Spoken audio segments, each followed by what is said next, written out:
Welcome back everyone. Welcome to our channel एकेडेशिया। तो हमने पिछले एक प्लेलिस्ट में कंप्लीट कर दिया है सेट्स चैप्टर को। तो अब ज़रा सेट्स के अलावा रिलेशन भी कर लेते हैं। मैंने कहा था कि मैं सेट्स चैप्टर ख़त्म करने के बाद में उसके प्रीवियस ईयर्स क्वेश्चंस लूँगा, बट मैंने वो नहीं लिया और मैं रिलेशन कंटिन्यू कर रहा हूँ, क्योंकि मैंने ये देखा कि सेट्स और रिलेशंस को दोनों एक साथ दोनों के प्रीवियस ईयर क्वेश्चंस लेने में ज़्यादा बेहतर रहेगा, आपके लिए भी और मेरे लिए भी। तो ज़रा रिलेशन ख़त्म कर लेते हैं एक लेक्चर में, और उसके बाद फिर अगली लेक्चर जो आएगी वो सेट्स और रिलेशन दोनों की कंबाइंड प्रीवियस ईयर क्वेश्चंस रहेगी। ठीक है, तो चलिए शुरू करते हैं। तो हम बात करते हैं रिलेशन की। रिलेशन से पहले ज़रा हमने सेट्स में नहीं कवर करा, क्योंकि इसको रिलेशंस के साथ ही कवर करते हैं। है क्या Cartesian product of sets. Cartesian products of sets क्या कहता है कि अगर हमारे पास दो नॉन एम्प्टी सेट्स हैं, सेट ए और सेट बी, दो नॉन एम्प्टी सेट ए और सेट बी, तो जो तीसरा सेट बनेगा, ठीक है, वो जो सेट होगा वो ए कॉमा बी के ऑर्डर्ड पेयर का होगा। ए कॉमा बी के ऑर्डर्ड पेयर का होगा, सच दैट जो सेट बनेगा A belongs to A comma B belongs to B, B belongs to B. ये हो गया हमारा कार्टेशियन प्रोडक्ट ऑफ सेट्स। कहना क्या चाहता हूं मैं, जरा इसको देखते हैं एक बार। ठीक है, मान लो कि कोई एक सेट लिया। देखो, डेफिनेशन तो कोई भी आप पढ़ सकते हो बुक्स वगैरह से भी, समझना ज़्यादा जरूरी है, तो समझने में फोकस करो। मान के चलो कोई सेट लिया ए 1 2 3 और कोई सेट ले लिया बी 2 3। ठीक, अब अगर इसका हम कार्टेशियन प्रोडक्ट लिखें तो A comma B such that A belongs to A and B belongs to B.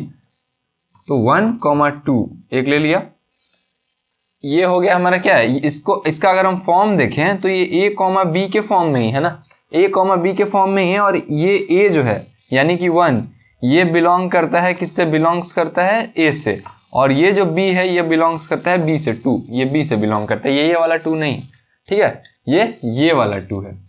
अब जरा समझते हैं, और इसके बाद ये तो एक हो गया। अब ए लेंगे फिर 1 और ये इधर से 3, ठीक, और फिर 2 के साथ सिमिलरली 2 2 और 2 3, फिर 3 2 और फिर 3 3। तो ये हो गया हमारा कार्टेशियन प्रोडक्ट ऑफ सेट्स। ठीक है, इस सब में देखिए ये ए जो है, ये सारे ए जो हैं, ये सब के सब ए जो हैं ये बिलोंग्स करते हैं सेट ए से, और ये दूसरे वाले जितने भी हैं ये बी हैं, ये बिलोंग करते हैं सेट बी से। तो इस तरीके से हम कुछ लिखते हैं अपना कार्टेशियन प्रोडक्ट। ठीक है, अब जरा एग्जाम्पल एक हो गया है, एक और एग्जाम्पल देख लेते हैं। एक और एग्जाम्पल के थ्रू ज़्यादा क्लियर हो जाएगा। इस बार जरा अलग अलग नंबर्स लेते हैं, ए 1 2 और बी ले लो 3 4। अब जरा इसके कार्टेशियन प्रोडक्ट्स लिखते हैं जल्दी जल्दी। तो क्या होगा, हमको पहला जो टर्म है ऑर्डर्ड पेयर का वो इससे उठाना है और दूसरा इससे उठाना है। 1 3 हो गया, फिर 1 4, एक इससे उठा रहे हैं, एक इससे उठा रहे हैं, बस। अगेन 2 3 हो गया और 2 4, एक इससे उठाया एक इससे उठाया, हो गया हमारा, ये हो गया सेट कार्टेशियन प्रोडक्ट। ठीक है, बहुत बढ़िया। अब जरा बात करते हैं रिलेशन पे। रिलेशंस क्या, उससे पहले रिलेशन से पहले जरा बात करें कि कुछ जो प्रॉपर्टीज हैं कार्टेशियन प्रोडक्ट की उसको। ठीक है, ठीक, तो अब जरा बात कर लेते हैं इंपॉर्टेंट रिजल्ट्स की जो हमें मिलते हैं, जो हम याद रखेंगे हमारे लिए ज़्यादा बेहतर रहेगा।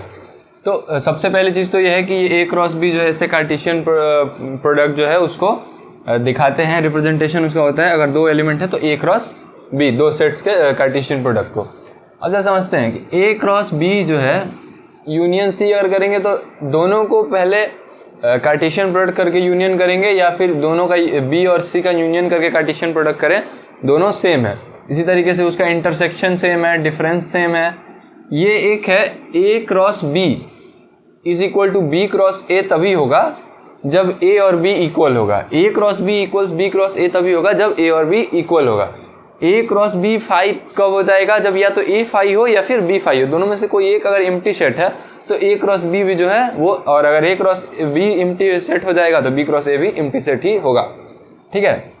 Similarly A cross B intersection C cross D करेंगे तो दोनों का अलग अलग इंटरसेक्शन करके भी उसका कार्टेशियन प्रोडक्ट निकाल सकते हैं।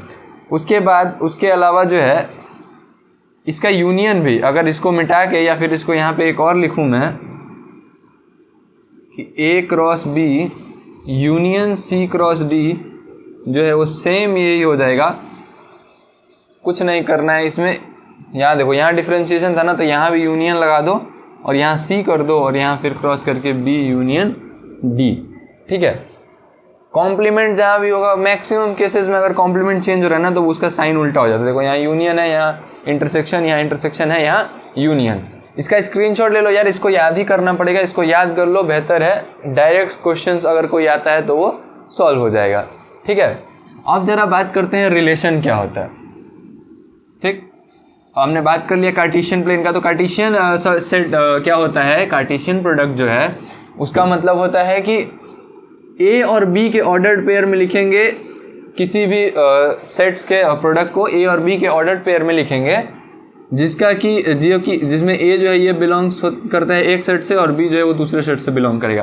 तो इसी का जो सबसेट है उसको रिलेशन कहते हैं। कहने का मतलब, अगर हमने ए क्रॉस बी सबसेट मैंने पढ़ाया ही है पहले, ए क्रॉस बी है हमारा कोई 1,2, 1,1, 1,3, 1,4, तो ये पूरा भी रिलेशन हो सकता है, इसका कोई एक पोर्शन भी रिलेशन हो सकता है।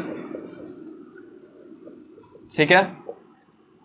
सिर्फ और सिर्फ एक अगर ऐसे लिखोगे वो भी रिलेशन हो सकता है, वो देखना पड़ेगा किस टाइप का रिलेशन है। ठीक है। चलो ये अच्छी बात है। अभी जरा एक रिलेशन निकाल के भी देख लें।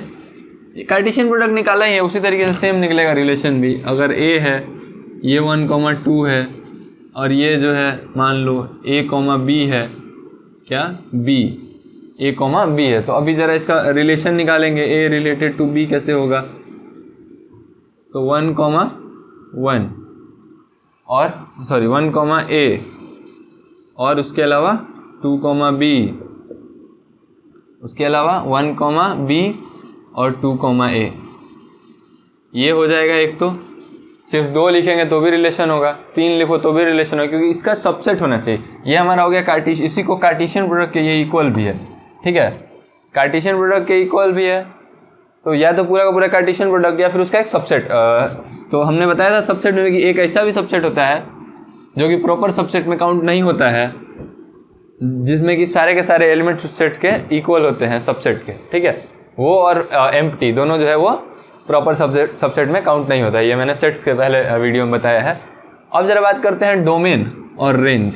दो ये बहुत खतरनाक नाम है। यहाँ तो बहुत आसानी से समझ में आ जाएगा, लेकिन कैलकुलस में जब फंक्शंस में जाएंगे तो वो थोड़ा मुश्किल हो जाता है। उसको भी बहुत आसानी से डील करेंगे आगे। पहले इसको यहाँ समझते हैं, डोमेन और रेंज क्या होता है। तो मान लो कि हमने कोई कार्टेशियन प्रोडक्ट लिखा है a, b के फॉर्म में, तो इसका जो a वाला जितने पोर्शंस होंगे ना वो सब डोमेन कहलाएंगे। ठीक है। वो सारे के सारे डोमेन कहलाएंगे, और जो b वाला पोर्शन है वो सब का सिर्फ रेंज होगा। कहने का क्या मतलब है, अगर हमने कुछ 1,1, 2,2, 3,3, 4,4, फिर 1,2, देन 2,3 ऐसे सब लिख रखा है, मान लो इतना लिखा, तो इसमें जो ये सारे हैं ना, ये हमारे सेट ए के एलिमेंट्स हैं। सेट ए के एलिमेंट्स हैं 1, 2, 3 और 4, और सेट बी के कौन कौन है 1, 2, 3 और 4, इसके भी बी के भी हैं 1, 2, 3, 4, 3, 4। तो अगर set A related to B है, अगर ए रिलेटेड टू बी है, तो ये जितने भी हैं हमारे पहले वाले, जो ए है वो सारा का सारा डोमेन होगा, और जो बी है वो सारा का सारा रेंज हो जाएगा। ठीक है। ये एकदम आसान भाषा में समझे हैं। फंक्शन में इसको और ज़रा अलग तरीके से हम लोग डील करेंगे। ठीक है। अब ज़रा बात करते हैं, एक डोमेन रेंज निकाल के देखते हैं, ज़रा आसान हो जाएगा। एक डोमेन रेंज निकाल के देखते हैं। मैंने बोल दिया कि ए एक सेट है 1 2 3, बी एक सेट है ए कॉमा बी। अब मैं बोल रहा हूँ कि अगर ए रिलेटेड टू बी है such that 1 comma A 2 comma B 3 comma A 2 comma A इतने हैं, इतना रिलेशन है हमारा, ठीक है। तो अब मेरे को इसका डोमेन निकालना है। मैं डोमेन कैसे निकालूंगा? 1 2 3 2, ये सारे के सारे मेरे डोमेन हो जाएंगे। तो डोमेन कौन कौन सा हो जाएगा? 1 2 3 हो गया।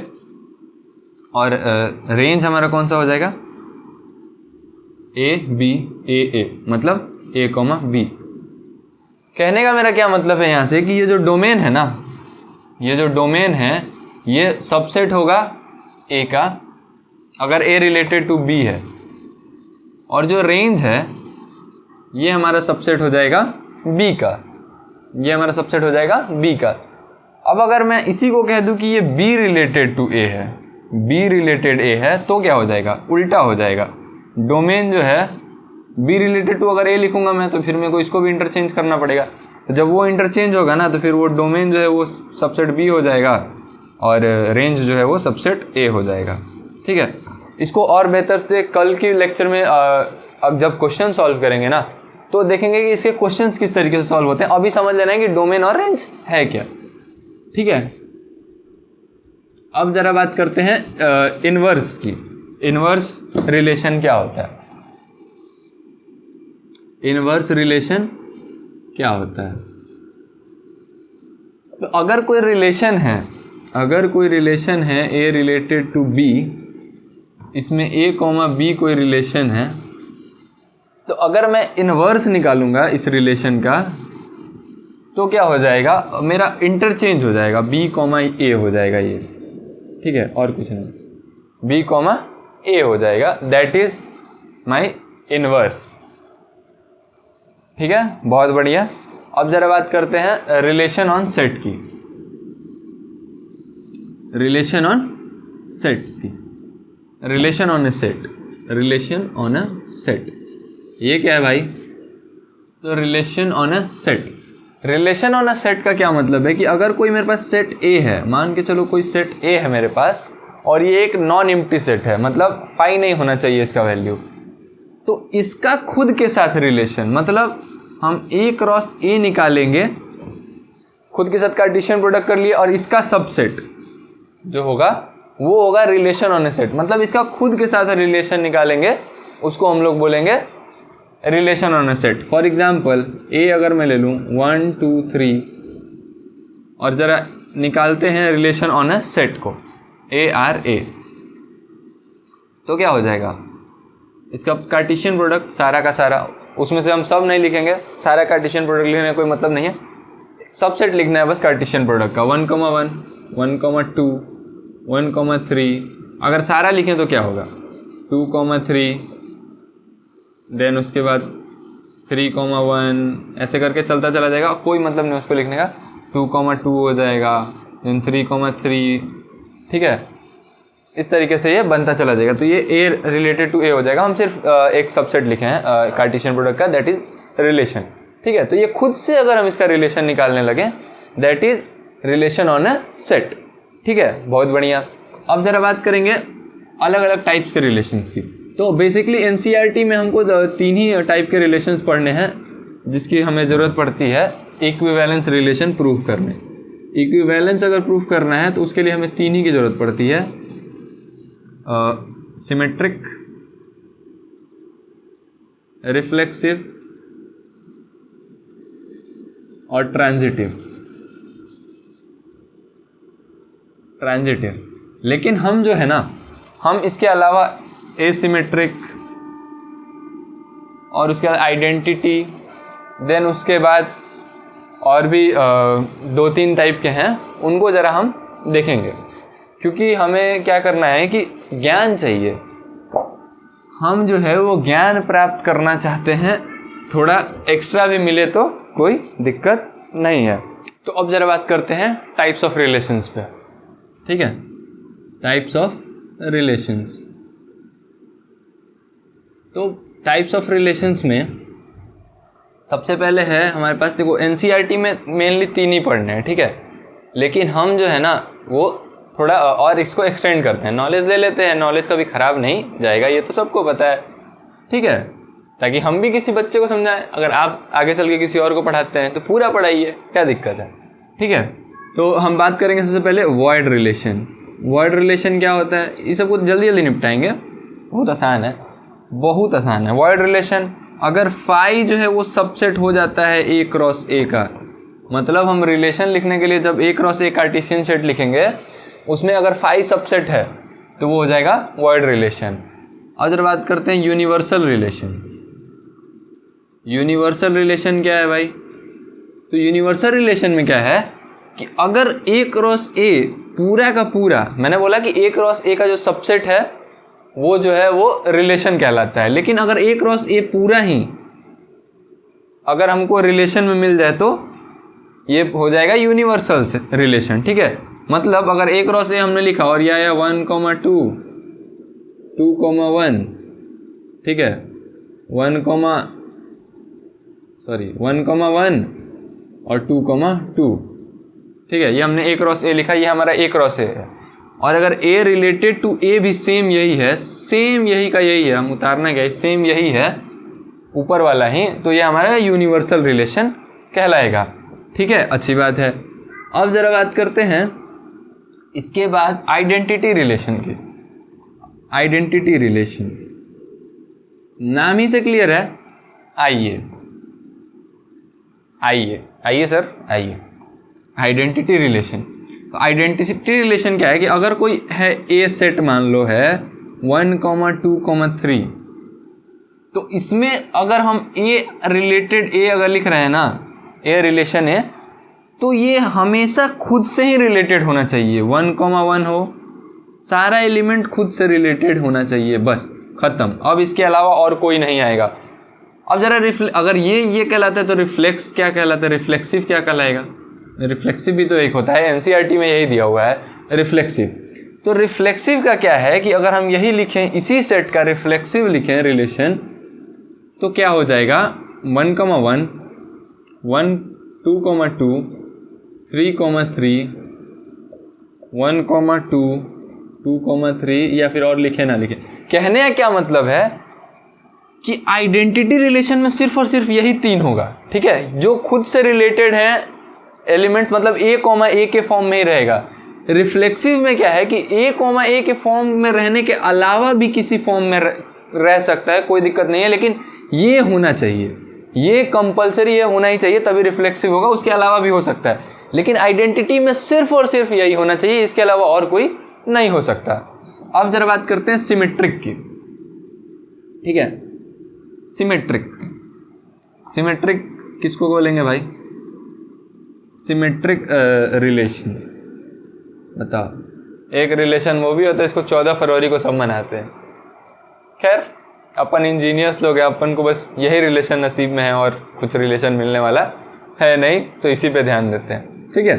सिमेट्रिक रिलेशन, तो सिमेट्रिक रिलेशन क्या है कि अगर ए कॉमा बी है हमारे ए रिलेशन ए में, ए रिलेशन ए सेट में अगर ए कॉमा बी है such that A related to A belongs to A और बी बिलोंग्स टू बी, तो फिर बी कॉमा ए भी होना ही होना है such that A belongs to A और बी बिलोंग्स टू बी, ये भी होना ही चाहिए। ये दोनों अगर है तो ये सिमेट्रिक होगा, वरना नहीं होगा, ठीक है। ए कॉमा बी और बी कॉमा ए दोनों।